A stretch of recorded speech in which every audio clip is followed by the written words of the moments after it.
আপনারা আমার হাতে দুটি শব্দ দেখতে পাচ্ছেন। একটা হচ্ছে পড়া আর একটা হচ্ছে পড়া। তো এই দুইটি শব্দ কোথায় কিভাবে ব্যবহার করা হয় সে সম্পর্কে আমরা আজকে একটু বিস্তারিত জানার চেষ্টা করব। এখানে এই পড়া আর পড়া এই দুইটি শব্দ লিখে রেখেছি। আজকে শুরু করছি বাংলা পাঠ 1। আজকে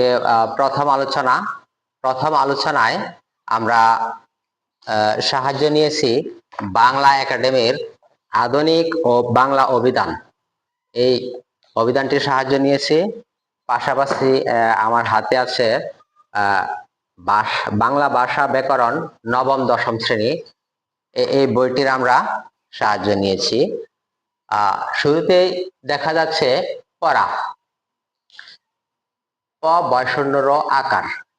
এটা দুইটি অর্থে ব্যবহার করা যায় বলতে ব্যবহার করা হয় তিলক পরা আর কাপড় পরা। এই দুইটি পরা ব্যতীত আর কোথাও আমরা এই পরাটা ব্যবহার করব না। আর এই পরাটি 31টি অর্থে ব্যবহার করা যায় বা ব্যবহৃত হয়। যেমন কিছু লিখে রেখেছি আমি। মনে পড়া, গাছ থেকে পড়া, শীত পড়া, বিপদে পড়া, ভেঙে পড়া, প্রেমে পড়া। আরো বেশ কিছু আছে, যেমন গাছ থেকে পড়া, পিছলে পড়া অথবা দাম পড়া। এরকম যত পড়া আছে, তিলক পড়া আর কাপড় পরা ব্যতীত যত জায়গায় পড়া হবে সব জায়গায় এই দ্বিতীয় পড়াটি হবে। আমি বাংলা একাডেমির অভিধান থেকে এই সহযোগিতা নিয়ে এই বিষয়টা উপস্থাপন করছি। আর এখানে আমি লিখে রেখেছি পড়ো, পড়ো, পড়ো, পড়ো। এই শব্দগুলি যেমন পড়ো, তুমি দশম শ্রেণীতে পড়ো, এই শব্দটি হচ্ছে নিত্য বর্তমান কালের উদাহরণ। এটা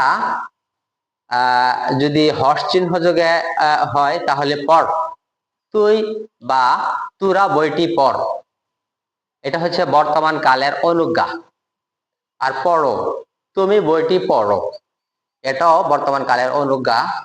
আর পড়ো, তুমি আগামীকাল বইটি পড়ো, এটা হচ্ছে ভবিষ্যৎ কালের অনুজ্ঞা। অর্থাৎ এই দুইটি বর্তমান কালের অনুজ্ঞা, আর এটা হচ্ছে